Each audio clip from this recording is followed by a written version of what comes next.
masih ada yang terus berhadapan dengan cabaran-cabaran sosial.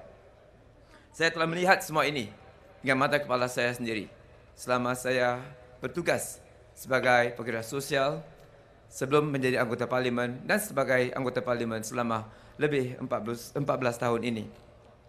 Pemerintah PAP terus menunjukkan keprihatinan kepada keperluan kumpulan berpendapatan rendah ini. Misalnya, hari ini pemerintah telah menyediakan subsidi-subsidi dengan murah hati kepada keluarga yang berpendapatan rendah untuk membolehkan anak-anak mereka memasuki pusat tajaka atau pusat-pusat penjagaan anak-anak dengan hanya yuran bulanan $10 atau kurang, bergantung kepada keadaan mereka. Di manakah, di negara manakah akan terdapat pemerintah yang prihatin kepada golongan yang berpendapatan rendah dan menggalakkan anak-anak mereka dijaga oleh orang-orang yang bertauliah dengan harga bulanan $10 atau kurang. Hanya di Singapura saja. Kerana apa? Kerana kita mempunyai pemerintah yang prihatin terhadap golongan ini. Pemerintah apa itu? Pemerintah PAP yang seringkali prihatin akan keperluan kita. Kami akan pastikan mereka mendapat permulaan yang baik sejak awal lagi. Saya sendiri telah melihat bagaimana anak-anak ini membesar dengan yakin dan baik. Pada masa yang sama, kami menyediakan peluang-peluang untuk ibu bapa mereka memperbaiki keadaan kehidupan mereka juga dengan mengikuti pelatihan dan peningkatan untuk meningkatkan pendapatan mereka. Pokoknya, kami tidak pernah kurang dalam menyediakan peluang-peluang untuk mereka berjaya. Pemerintah PAP terus memberi tumpuan kepada cabaran-cabaran sosial yang dihadapi oleh masyarakat Melayu kita. Dan kami telah membuat peningkatan yang baik sejauh ini.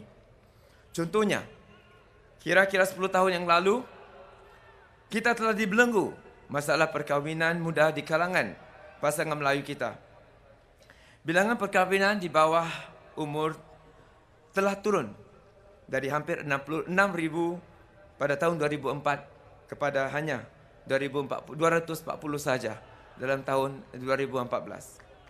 Dan dengan program-program sokongan yang kukuh yang disokong pemerintah, kami telah berjaya juga mengurangkan bilangan perceraian Muslim yang melibatkan perkahwinan muda daripada 32% dalam tahun 2004 kepada 21% saja dalam tahun 2014. Ini merupakan satu kebaikan, satu kejayaan kita.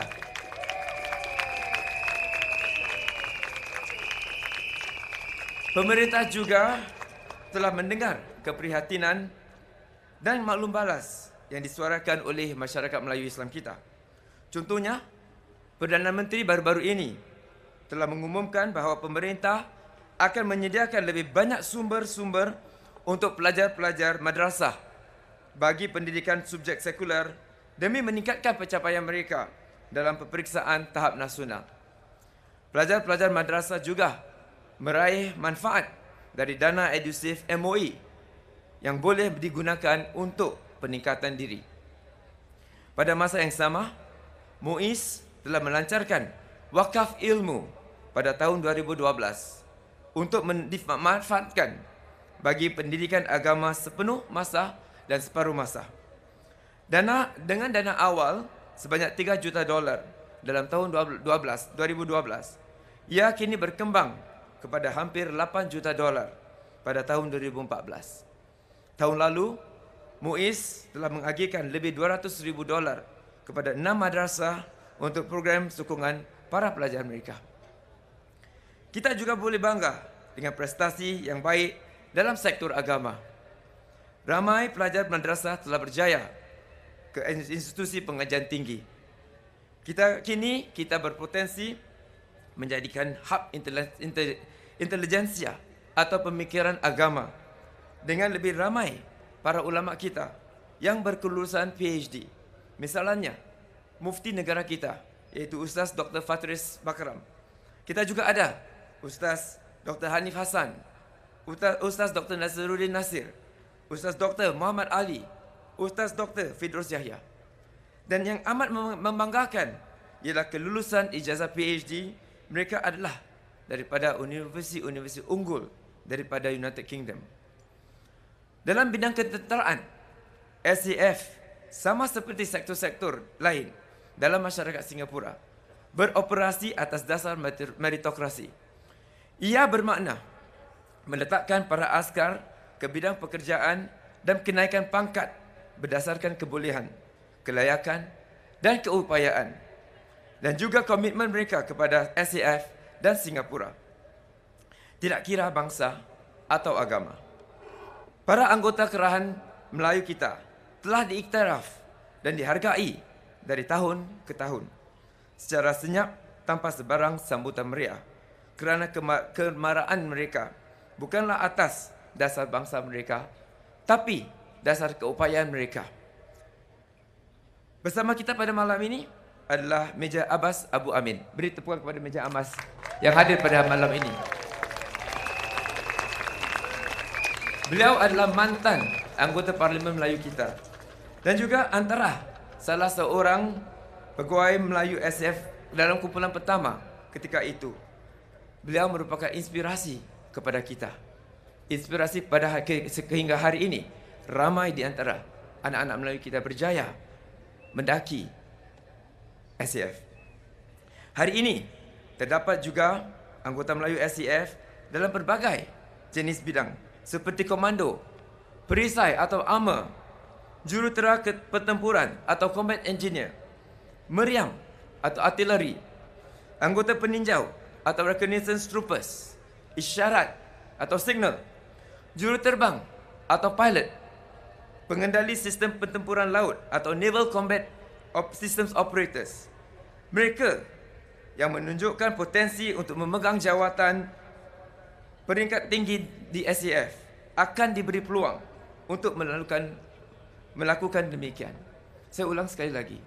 Ramai yang bertanya, adakah kita ada anak Melayu dalam komando? Jawabnya, ada. Adakah kita mempunyai anak Melayu dalam artileri? Jawabnya, ada. Adakah kita mempunyai anak Melayu dalam sebagai juruterbang, pilot? Ada tak? Ada. Adakah kita mempunyai anak Melayu dalam sebagai pengendali sistem pertempuran laut atau naval combat system operators? Jawabnya, ada. Apakah ini menunjukkan mereka yang menunjukkan potensi untuk memegang jawatan peringkat tinggi di SAF akan diberi peluang untuk melakukan sedemikian? Kami mempunyai banyak contoh-contoh orang Melayu yang berjawatan tinggi di SAF, termasuk Brigadier General Kerahan Ishak Ismail, CEO Propnex Colonel Kerahan Muhammad Ismail Ghafur, yang terus aktif dan komited kepada SAF sebagai anggota kerahan. Orang Melayu juga telah membuat banyak kemajuan dalam RSAF. Contohnya, Colonel Zakir, komander bagi kumpulan pengangkutan dalam RSAF. Dan antaranya ialah Kapten Iskandar, seorang juruterbang jet pejuang F5. Jet pejuang F5 ataupun fighter pilot. Kita mempunyai anak Melayu sekarang. Anggota SAF Melayu memainkan berbagai peranan dari segi operasi, perancangan dan latihan dalam berbagai bahagian dalam SAF. Misalnya, Senior Lieutenant Colonel Fahmi berkhidmat sebagai ketua cabang dalam operasi semasa di markas tentera GS Ops. Lieutenant Colonel Muhammad Ramizan adalah seorang CEO di BMTC. Lieutenant Colonel Muhammad Jasni adalah seorang CEO di Institut Latihan Warspec. Saya juga telah bertemu dengan Kapten Muhammad Azlan, seorang juruterbang Super Puma di rumah terbuka RSCF di Simei pada bulan September 2014. Mana beliau telah menerbangkan Perdana Menteri sewaktu lawatan PM ke Brunei. Saya juga telah berjumpa dengan First CDO NS Korporal Muhammad Mustafa semasa lawatan saya ke 1 CDP pada Oktober 2013. Di sebalik pangkat dan gelaran, kedua-duanya Para anggota kerahan, anggota sepenuh masa dan anggota perkhidmatan negara kita berkhidmat kepada negara dengan semangat yang tidak berbelah bagi, komitmen dan berdedikasi, seiring dengan rakan sejawat mereka dari bangsa lain sebagai suatu kuasa yang hebat. Inilah kekuatan sistem kita. Inilah kekuatan sistem meritokrasi kita. Kesejahteraan dan kepentingan masyarakat Melayu kita amat dekat dengan hati pemerintah PAP. Kerana masyarakat Melayu memainkan peranan yang penting dalam kemajuan Singapura. Sedang kita berusaha untuk terus maju. Kami mahu anda semua maju jaya. Sedang anda mahukan anak-anak anda maju dalam apa jua bidang yang mereka pilih. Kami juga inginkan yang sama. Jika anda ada kesulitan, pemerintah bersiap sedia sentiasa untuk bekerja dengan anda, bersama anda, untuk kejayaan anda dalam tahun-tahun mendatang. Terima kasih.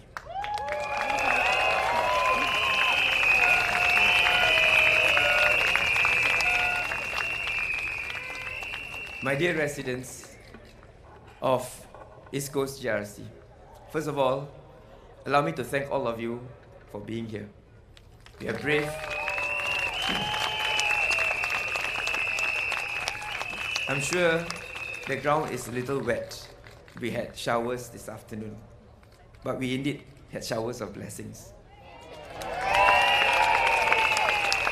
The blessings that all of you are here, together as one, with us. Together, we want to build a Singapore of the future, a Singapore for our children and their children. I want to also thank all our residents whom we have met over the last 9 days. They have shared many concerns about high cost of living, not felt by just the lower income, even the middle income. Even those who live in private estates are sharing with us their concerns. In fact, the concerns are not shared only in these last 9 days. We know about them. We are working at them. I even got shouted at. Many of you all know that in one of those 9 days. But we take it in stride, because these are expressions that Singaporeans have. And what do we do as PAP candidates? We listen. We listened with our hearts, not just with our ears.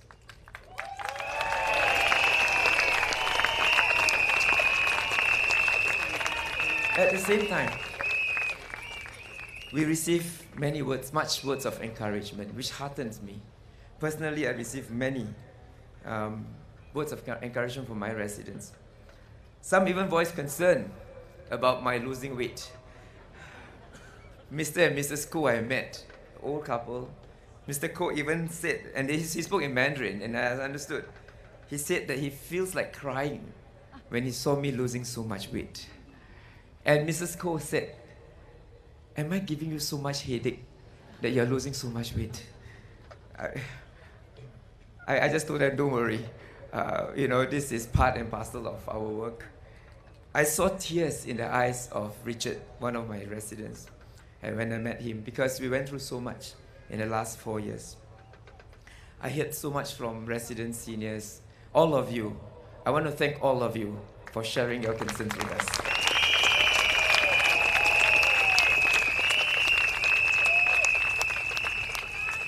I want to talk a little bit about what this election, or what are elections about. Elections is about choosing two things. One, your local representative. Two, your government. Let's talk about your local representative. Who is that local representative that you want, and to do what? That local representative that you want to choose must be someone whom you can trust. Someone who's been there for you and with you.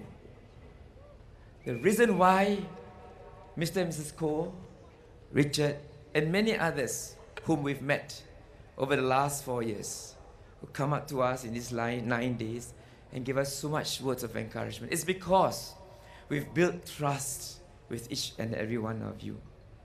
We've built this strong relationship with each and every one of you. Why is this important? Because it is only with trust and relationship that we can understand your needs, understand your concerns. And it's with this trust and relationship and understanding and appreciation that we can represent you. And not just represent you in Parliament, but represent you in every sector. And what do I mean by that? Garner resources available, as Jessica mentioned. Not just government resources. Resources in our own networks, resources in the community to serve your needs. For you, with you. It's more than just about MPS meeting us once a week. It's more than just writing a letter of appeal for you. It is about ensuring your well-being. It is about ensuring your concerns are addressed. It is about meeting your local challenges, infrastructural challenges, not enough linguists because you're challenged with heavy downpours. Parking problems. I have many private estates that I'm looking after. We see that every day. But we tirelessly try to solve challenges that you face. Your problem is our problem. We will solve it together. And that's the kind of local representative that I think you want, that I think you should select. Not those who just say, we will speak for you in Parliament. What happens after they speak in Parliament? What we will do for you too is want to make sure that we build a future for your children. As your representative, we need to anticipate issues.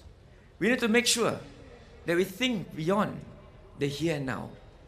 We want to build strong families because the strong families is the cornerstone of our society. In order to build strong families, we need to build a strong economy so that every one of us have got good jobs. Every one of us can bring home good incomes to raise good children, provide good environment, good home environment for our children. We want to help families who have broken down.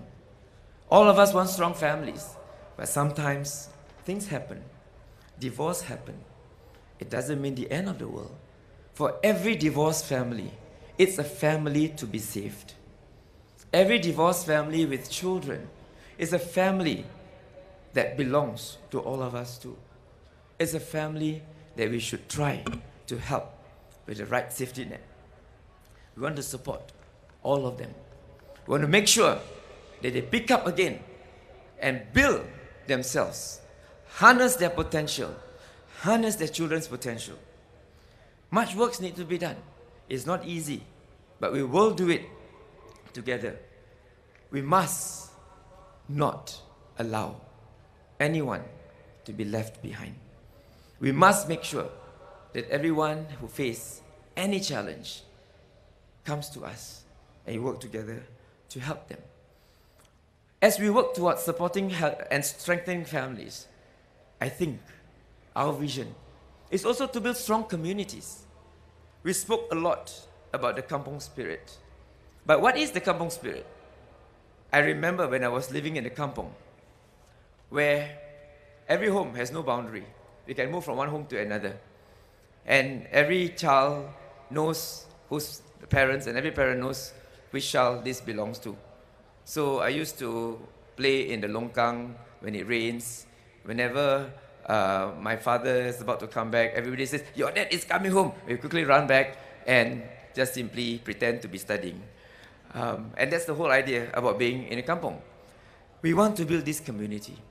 And over the last 4 years, as an example in Siglap, I've developed this concept called the micro community, where we know for every block where are the assets and resources. Every block we can harness that resource. Where are the teachers? Where are the retirees? Where are the doctors? Where are the taxi drivers? So when we have an elderly who needs to go to the hospital, we can get the taxi driver to help. And we have someone who has just come home from hospital and need nursing care, we can get nurse to help. That's the kind of community we want to build. That's the kind of community that can only be built if your representative spend every time, every hour knowing the ground, walking the ground, connecting with the ground, talking to the ground, listening to the ground. More than just speaking in Parliament. We will speak for you in Parliament. We will raise your issues in Parliament. But we will do more than that. We will talk to you on the ground. We will listen to you.